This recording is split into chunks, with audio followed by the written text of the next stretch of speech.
gearbox oil and filter on a Jaguar XJS 4 litre 6-cylinder AJ16 engine. So what we've done here, we've taken the 32mm nut off there, which is basically a dipstick tube.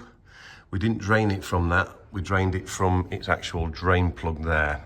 But we took that off so we could get to the bolts that go in there and secure a cover over that gear selector mechanism. So we've taken about just over 3.5 litres maybe of fluid out of there, and it was desperate for changing. As you can see, what we've done is we've taken these 4 10mm bolts and clamps off the gearbox. They go up there, clamp basically underneath that, and then it bolts in there.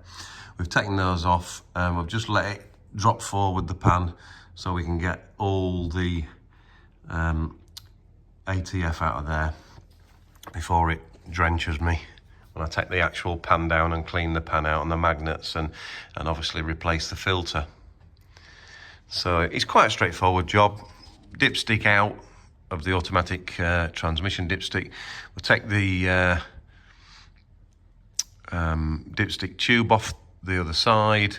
We'll take all the 10mm bolts out of the gear selector protector housing, and then these 10mm bolts that hold the pan up, or the gearbox sump, or the gearbox pan, whatever you want to call it.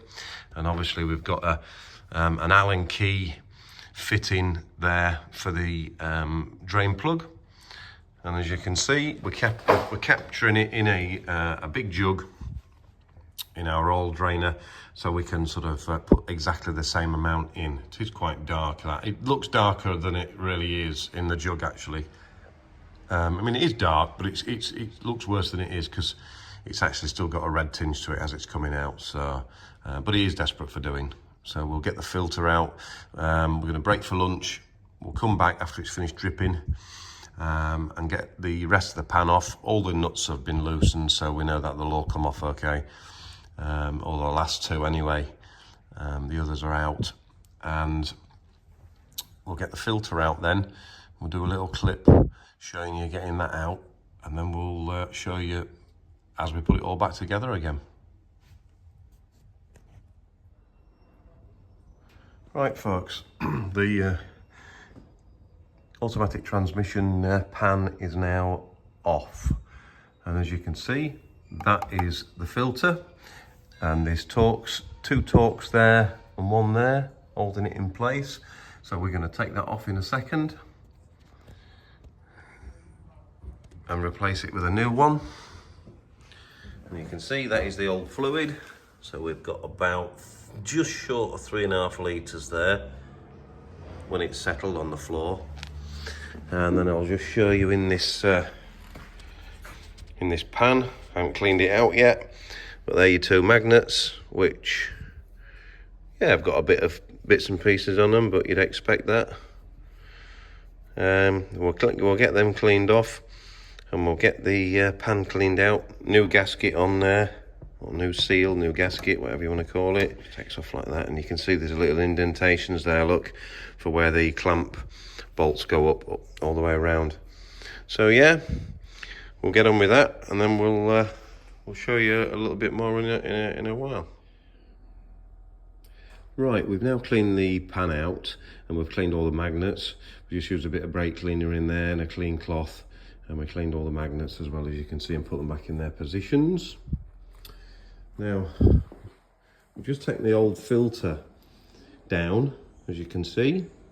Make sure that the O-ring is still attached to the filter, because if it's still up in the gearbox, you need to pick it out, because otherwise you put the filter in with the new O-ring, you're going to be in a mess. So there it is, all fastened up with its Torx screws, or Torx bolts actually they are, and it's all ready for the pan to be fitted again now, and everything to be put back in position. We'll show you that once we've done it. Right guys, we've got the transmission pan back on all the bolts. We torqued them up to 8 Newton meters, so we can always go around them and just give them a little bit of a tweak once we've had it running and it's all warm. Your drain plug's torqued up, your 32mm nut there has been tightened up for the dipstick tube, and also you've got the transmission selector protector housing there, and that's all back on. So there you go. Right, we'll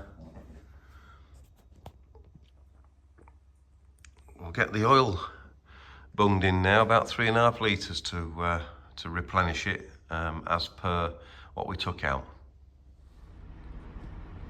Right, we've just filled it up, 3.5 litres.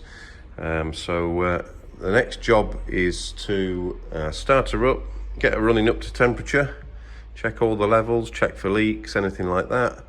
Go through all the gears for a few seconds, hold it in each gear for a few seconds, just to get it pumping round, and we should, touch wood, be good to go.